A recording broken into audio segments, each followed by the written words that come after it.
do so. And like I said, the tournament is growing into that hypercritical one where if you spend the money and the money is available, you expect big players to show up. And that is the big issue with the Super Giants, is that the big players haven't come up.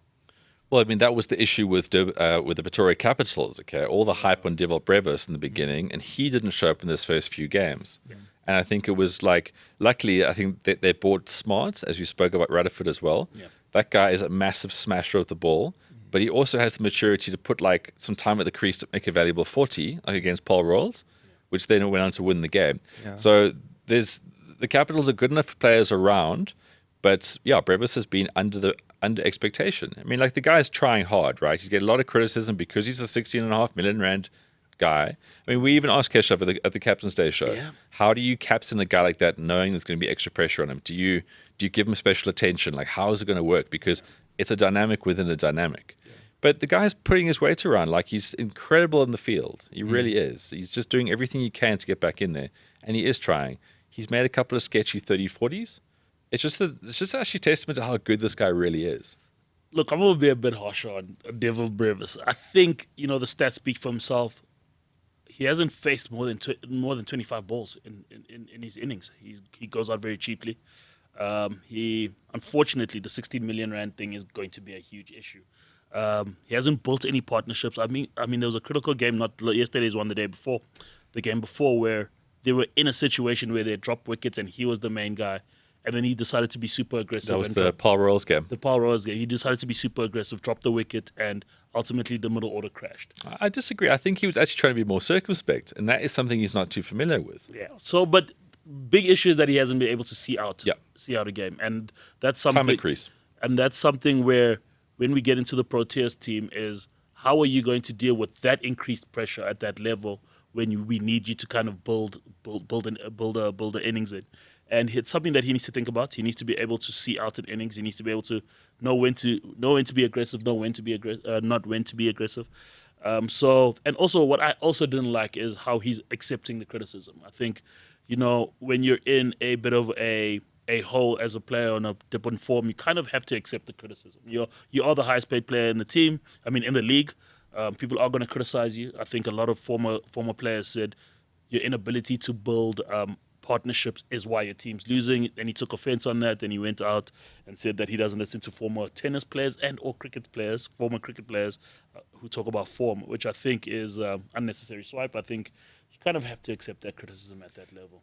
Josh, from a more technical side of things here, right? We all know Dewald Brevis is a big hitter, as in we expect him to go there and hit sixes in a flamboyant way, in like the AB 2.0 way. Yeah. I feel like a lot of us, and again, Shaz, I totally take all your points, just to add to it, not to play devil's advocate, but to add to it. This guy has been bred and hyped up to be the big guy, the big show, right? Yeah. And we're all very happy when he comes with his no-look sixes on the first, second, third ball, whatever. And everyone loves it. Everyone's there for it.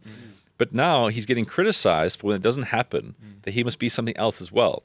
I think because T20 cricket is such an incredibly elite sport, skill level wise, this guy can only be so much, and he is still so young. And again, I'm not trying to like come to his rescue here, but I think when people expect something of you, then they criticize you for not being something else. Yeah. We also, as fans or kind of public, need to keep that in the balance. Josh, do you reckon that he's been coached maybe too much on the one side then? Do you think there's too much emphasis on him having to promote that one part of his game? Because we all know he can play all the shots. He can do different things, and he can apply himself. Look, I think with a guy like Dewald, he is a generational talent. Like, you can just see it. There's something about him that's just different from anyone else. So I think with guys like that, you do need to give them a slightly longer lead, or a longer leash. I think he hasn't done as badly as people may have made out, but he hasn't done as well. And I think the problem with him, it seems like they're targeting him with the short ball. I think there's murmurs that he's got maybe a technical weakness against the short ball. And I think the last 3 games he's gone out to the short ball. And you can see it as he comes out, he used to just plonk on that front foot and try to hit the first one for 6. Now they're trying to get him with the short ball early on. So I'm not sure if there is a technical weakness there or if it's just a coincidence that the last 3 innings he's gone out to short balls. Yeah. I think with a guy like that, you just have to back the talent. My biggest criticism of him is that he'll often score 10 runs in the first 2 balls of the over, and you can just play low risk quick cricket and get 14, 16 off that over without taking any chances. But he'll go for that extra 6, and that's often what undoes him. When he's done the hard work, he can just play a little bit more risk adverse cricket. And, I think if he can learn the right situations to do that. But at the same time, we're very harsh, because if he hits that ball for a 6, we're all celebrating. This is what I'm but you got to getting be, at the same time, is the risk always worth the reward? Often he's got, 16 off the first 3 balls. You don't need to go for a 30-run over, depending on the match situation, of course. Yeah. In those situations, maybe perhaps there is an opportunity to play less risk in the cricket. You've won the over. You've already won. Don't give your wicket away then unnecessarily. But again, a guy like that, I think you just got to back the talent, and he'll learn as he grows. He's still very young, and I mean what he's accomplished already in IPL, even for CSK last year, he made 100 against Australia in Australia. Exactly. Yeah. He's the real deal. I think it's just like I was alluding to earlier, it's just the nature of where the tournament is at, is where we're going to be, because there's now a lot of eyes on the tournament. So the biggest players are going to get the biggest criticism. So people are going to be less forgiving in terms of that nature. So I really hope it doesn't stunt his growth, because I've seen of late that so-called South African generational players tend to feel a lot of pressure when they go into the various formats, which we'll touch on when we go into the Proteas. Is those guys feel a lot of things, and sometimes the light becomes too bright for them at the biggest stages. So I really hope it doesn't stunt his growth. So guys, here's the last aspect I'll throw on Dewald Brevis, where he is currently. You spoke about the fact that this Pretoria Capitals team has got this West Indian culture, right? Big swashbuckling guys. They go hard. They're playing the shots.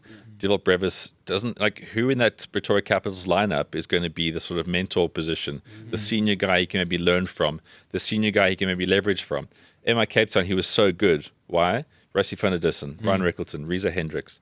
There was almost like a foil to his abilities that he could then maybe come down lower in the innings. Platforms were kind of set. Now he's like, Dewald, be the show, but also be the senior guy, be everything, be the middle order, be the playmaker. So people get things right, they get things wrong. George, your point about the short ball is right, because as soon as it gets thrown to him, he's going for it. Yeah. And really accomplished bowlers at the highest level here, like the Betway SA20, he will be found out.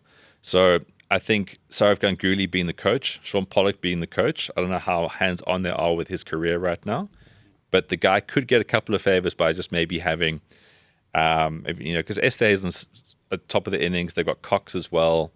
They've got Libba. I wouldn't say those are guys that are going to help Brevis's game mature and evolve.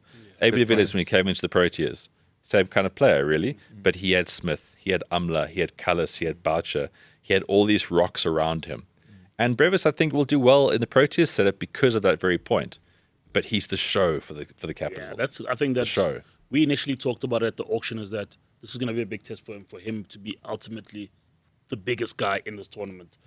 So, it's kind of hard. Yeah, well, look, we spent the entire part of the show speaking about him more than anyone else. To catch this full episode, click here. To get previous episodes of the On The Bounce show, click here. Otherwise, catch us wherever you catch a podcast every single week, or get full episodes on the Real Network's YouTube channel.